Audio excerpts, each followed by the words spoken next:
Olá pessoal, sou o professor Alexandre Mota. Vamos dar continuidade ao nosso módulo 2, agora com o assunto de reprodução. Reprodução comparada dos protostômios e deuterostômios. Bem, o que é a reprodução? Ou qual é a função da reprodução? Bem, a reprodução, inicialmente, é uma característica exclusiva dos seres vivos. E o objetivo primordial da reprodução é a conservação da espécie, através do número de indivíduos. E a reprodução é fundamental para a manutenção da espécie, não do indivíduo, mas da espécie. E em nível molecular, a reprodução está associada à capacidade do DNA de se autoduplicar. Existem dois tipos de reprodução: a reprodução sexuada e a reprodução assexuada. Na reprodução sexuada, o que acontece? Quais são as principais características?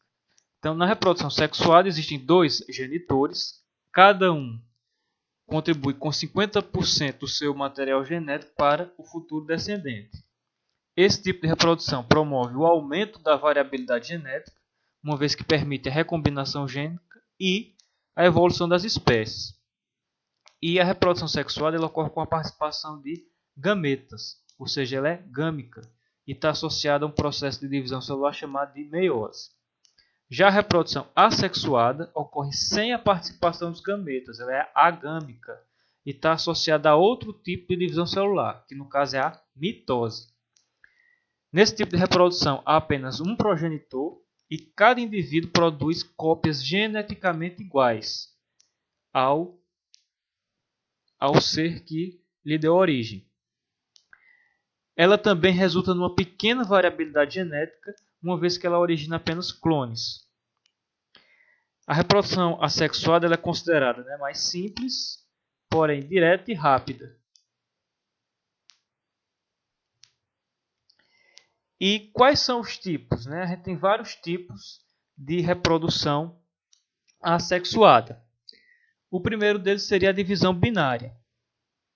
Na divisão binária, chamada também de bipartição ou cisparidade, como é que ela acontece? O organismo ele se divide ao meio por mitose e em seguida cada metade do indivíduo se regenera, formando dois descendentes. No caso, dois descendentes idênticos ao progenitor. Isso pode ocorrer, por exemplo, nas planárias. Já o brotamento, a gemulação e a esporulação, o que é que acontece? O núcleo das células divide várias vezes antes da divisão do citoplasma, produzindo células filhas simultaneamente. No caso do brotamento, surgem brotos na superfície do organismo que se desenvolvem em novos organismos idênticos, exatamente idênticos, podendo se libertar no ambiente ou permanecer ligados entre si, no caso, formando colônias. Isso ocorre nos quinidários. Na gemulação, formam-se novos indivíduos a partir de um agregado de células envolvida por uma cápsula, que é chamada de gêmula, e é comum nas esponjas, nos poríferos. Já na esporulação, as células reprodutoras assexuadas, ou também chamadas de esporos, formam-se a partir de uma numerosa divisão de seu núcleo e parte do citoplasma, que são isolados por uma membrana. E dessa membrana surgem novos organismos. Isso pode acontecer nos fungos, algas e protozoários. Outro tipo de reprodução assexuada é a partenogênese. E nesse tipo de reprodução, o embrião ele se desenvolve de um óvulo sem a ocorrência da fecundação ou de uma fusão de núcleos masculinos e femininos. Isso pode ocorrer em algumas plantas, protozoários, vermes, insetos e poucas espécies de peixes, anfíbios ou répteis. Ao desenvolvimento do embrião a partir de um óvulo não fertilizado. Quais são as desvantagens? Há uma baixa variabilidade genética, uma vez que não tem troca de material genético, e uma pequena capacidade de se adaptar aos novos ambientes. Mas a vantagem é que é uma alternativa de reprodução rápida na dificuldade de se encontrar parceiros sexuais. Já a reprodução sexuada, ela é mais complexa, caracteriza-se pela presença dos gametas meióticos e há, consequentemente, uma recombinação de genes, resultando numa maior variabilidade genética. E ela pode ocorrer por 3 tipos: conjugação, autogamia ou singamia, que é a mais comum das formas nos seres vivos. O processo de conjugação tem troca de material genético entre os organismos, principalmente unicelulares e alguns multicelulares que são mais simples. Esses organismos se unem de uma maneira que é transitória, parcial, e permitem aos descendentes uma recombinação de caracteres hereditários. Isso pode ocorrer, por exemplo, em bactérias, protozoários e algas. A conjugação é considerada uma forma intermediária entre a reprodução assexuada e a reprodução sexuada. Já na autogamia, que é um processo mais raro, os núcleos gaméticos, depois de formados por meiose, se fundem para formar o zigoto dentro do próprio organismo que o produziu. Isso pode ocorrer em alguns protozoários. Já na singamia, que é a forma mais comum de reprodução sexuada, há uma união completa de células haploides, de gametas, provenientes de progenitores distintos, um macho e uma fêmea. E resulta, na maioria dos casos, no zigoto diploide, com metade do material genético do macho e metade do material genético da mãe. E há, consequentemente, uma combinação cromossômica que faz do indivíduo ser diferente dos seus progenitores e dos seus irmãos. Em relação à classificação dos animais quanto ao sexo, os organismos eles podem ser classificados em monóicos ou dioicos. Os seres monóicos eles possuem gônadas masculinas e gônadas femininas. Ou seja, são indivíduos hermafroditas, possuem os 2 sexos. Já os seres dioicos, eles possuem ou glândulas ou gônadas masculinas ou gônadas femininas, ou seja, eles têm sexos separados, são unissexuados.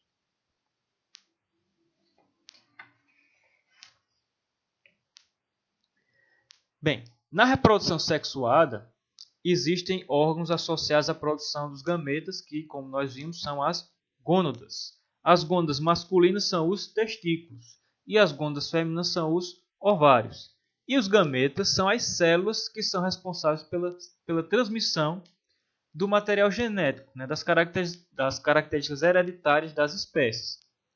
Nos animais, os gametas geralmente são produzidos através de divisão por meiose.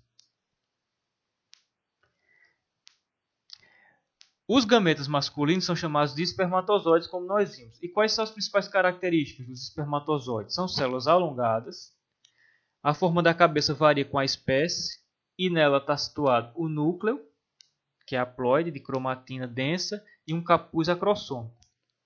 E eles possuem mobilidade, porque eles têm uma cauda que possui um flagelo.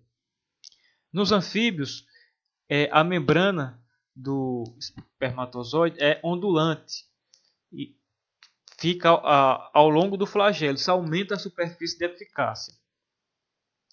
Já os gametas femininos são os óvulos e possuem as seguintes características. São células grandes, quando comparadas aos espermatozoides, e não possuem motilidade.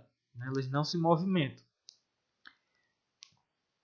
O óvulo contribui com metade do material genético para o novo indivíduo e fornece o material necessário para o início do crescimento e desenvolvimento do zigoto. Agora nós vamos falar sobre a fecundação. O que é a fecundação? É a penetração do espermatozoide no óvulo, com posterior fusão dos núcleos. Ou seja, fusão do material genético proveniente do macho com o material genético proveniente da fêmea. A fecundação pode ser chamada também de cariogamia. E quais são os tipos de fecundação? Bem, existe a autofecundação e a fecundação cruzada. Na autofecundação, o gameta masculino, o gameta feminino ele é fecundado pelo gameta masculino do próprio indivíduo. Isso ocorre, por exemplo, nas tênias. Já na fecundação cruzada, o gameta masculino de um indivíduo fecunda o gameta feminino de outro indivíduo. A fecundação ainda pode ser classificada em externa e interna. A fecundação externa ocorre quando ela é fora do organismo. Esse tipo de fecundação tem um alto custo genético na produção de gametas. Por quê? Como os gametas vão estar no meio externo, é necessária a produção de uma grande quantidade de gametas, de uma grande quantidade de espermatozoides e de uma grande quantidade de óvulos. Então, isso há um dispêndio de energia muito grande para o organismo. Já a fecundação interna ocorre dentro do organismo. Há um menor custo energético na produção dos gametas. Então, tem essas duas vantagens. Tem um menor custo energético para a produção dos gametas e os gametas estão protegidos no corpo do animal. Quanto às crias, os animais podem ser classificados como ovíparos, vivíparos, ovovivíparos e ovulíparos. Como ocorre essa divisão? Nos animais ovíparos, são os animais que colocam ovos já fertilizados e ovos que têm casca. O ovo, o que é? É o fruto da fecundação interna. E nele ocorre o desenvolvimento do embrião. No caso, o desenvolvimento do embrião vai acontecer no ambiente, fora do corpo dos pais, no caso da mãe. Como exemplo de animais ovíparos temos aracnídeos, insetos e as aves. Já os animais vivíparos são aqueles cujo embrião fica retido no útero até o seu desenvolvimento completo, como ocorre nos mamíferos, com exceção dos mamíferos monotremados. Exemplos, o ornitorrinco e a equidna. Esses mamíferos são os únicos que põem ovos. Outra classe de mamífero que tem um desenvolvimento um pouco diferente são os marsupiais, porque parte do desenvolvimento do embrião é no útero e o final do desenvolvimento dos marsupiais, do embrião dos marsupiais, ocorre numa bolsa na região ventral do corpo dos animais, que é chamada justamente de marsúpio, como por exemplo o canguru. Já os animais ovovivíparos são aqueles que retêm ovos dentro do corpo até a eclosão desse ovo. O embrião se desenvolve dentro do ovo, que é alojado no interior do corpo materno. É o que acontece, por exemplo, com tubarões, serpentes e escorpiões. E por fim nós temos os animais que são ovulíparos. São animais que botam ovos não fertilizados, ou seja, ovos sem casca. A fêmea elimina os óvulos, geralmente isso acontece na água, e o macho elimina os espermatozoides para fecundá-los. A fecundação e o desenvolvimento do embrião ocorre no ambiente, na água, como por exemplo é o caso dos anfíbios. Bem, na próxima aula nós vamos falar sobre a reprodução em cada um desses filos, platelmintos, nematelmintos, anelídeos, moluscos, equinodermos, artrópodes. E aí vamos falar dos crustáceos, dos insetos e dos aracnídeos, e dos cordados a gente vai falar dos peixes, anfíbios, répteis, aves e mamíferos. Então, gente, bons estudos e até a próxima aula.